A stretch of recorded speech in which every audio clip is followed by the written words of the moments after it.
নমস্কাৰ জয় মা কামাখ্যা মই তন্তুগুৰু শ্ৰী দিব্যশাস্ত্ৰী মোৰ ইউটিউব চেনেল সকলোক স্বাগতম জনাই আছো। সিংহ ৰাশি জুলাই মান্থ আলোচনা কৰিম 1 তাৰিখৰ পৰা 31 তাৰিখ আপোনাৰ মান্থলি প্ৰেডিকশন আলোচনা কৰিম। না নেগেটিভ না পজিটিভ যি আছে আপোনাৰ হৰস্কোপ ডিটেইলছ আলোচনা কৰিম। আপোনাৰ গ্ৰহৰ কেনেকৈ ট্ৰান্সফাৰ হৈছে এই আলোচনা আপুনি নিজে গম পাব ক'ত কেনে কি কাৰণে প্ৰব্লেম হৈ আছে। তো সিংহ ৰাশিৰ মালিক হল আপোনাৰ ৰবি বহি আছে, আপোনাৰ 11 ঘৰৰ 11 নম্বৰ বহি আছে।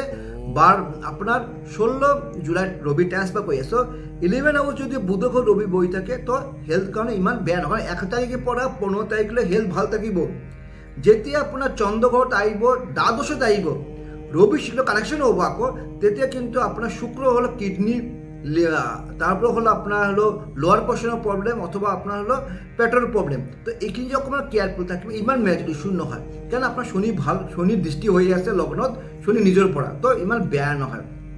তো এই যে আপনার হল এডুকেশনের ক্ষেত্রে আমি পঞ্চমপতি মালিক বৃহস্পতি বই আছে দশম স্থানত।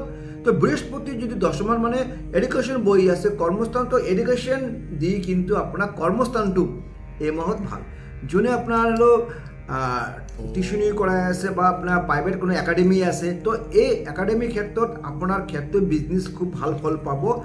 দশম স্থানত যদি আপনার যদি বৃহস্পতি বই আছে তো এডুকেশন ক্ষেত্রে ভাল ফল পাব। যদি ভাবে যে আপনি নিউ এডমিশন আপনি মানে এডুকেশন লৈ কিবা আলোচনা ভাবি আছে আপনি এই মাহত কৰিব পাৰে ভাল ফল পাব। কিন্তু তারপরে আহি যে লাভ প্রেম আহি যাও পঞ্চমপতি মালিক আপনার হল বৃহস্পতি বই আছে দশম স্থান। তো এই মাহত আপনার কারণে খুব ভাল, যদি আপনার দুজনের মাজতে বন্ডিং ভাল হব।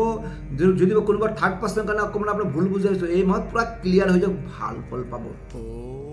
তারপরে আহি যে আমি হল আপনার ভাগ্যস্থান আহি যাও লাখ মঙ্গল নিজগত বই আছে। তো মঙ্গল নিজগত বলে 13 তারিখলৈকে খুব ভাল ফল পাব। কিন্তু 13 তারিখ মঙ্গল ট্রান্সফার হয়েছে শুক্র হল শত্রু হল মঙ্গল। তো 13 তারিখ যদি কোনো নিউ কর্ম ভাবি আছে গাড়ি কিনা মানি ইনভেস্টমেন্ট করা ল্যান্ড প্রপার্টি তো 13 তারিখ আগত কোনো ভাল ফল পাব। আর হল তারপরে আহি যে আপনার লাইফ পার্টনার আহি যাও 7 হাউস মালিক শনি বই আছে নিজগত বই আছে। তো শনি খুব ভাল, তো কোনো নাই এই মাহত লাইফ পার্টনার ক্ষেত্রে আপনার ডেভেলপ হব আর ভাল ফল পাব। কিন্তু তো বিজনেস ক্ষেত্রে আহি যাও 7 হাউস নিজের ঘর বই আছে তো ইনভেস্ট করক ভাল ফল পাব, সেভিংস হবে এইটো মাহত।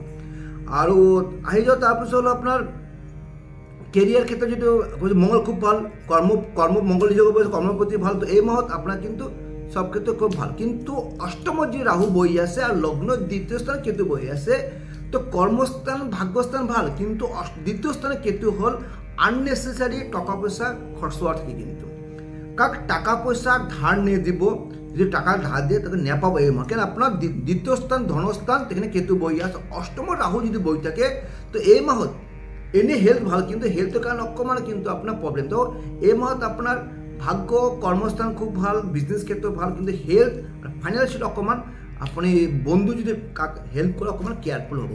তো সরু একটা উপায় দিছো কাম একটা তামৰ ঘট লব, তাতে আপনার 3 পিস আপনার শুকান জলকে গুটি দিব, অকমান মৌ দিব। যদি আপনি এভরিডে কৰিব পাৰে অথবা প্ৰত্যেক দেওবাৰ কৰিব পাৰে আপনি সূৰ্য দেবতা মন্ত্ৰ জপ ওং ৰিং সূৰ্যায় মন্ত্ৰ জপ কৰে 21 বাৰ আপনি অৰ্পণ কৰিব পাৰে, ভাল ফল পাব।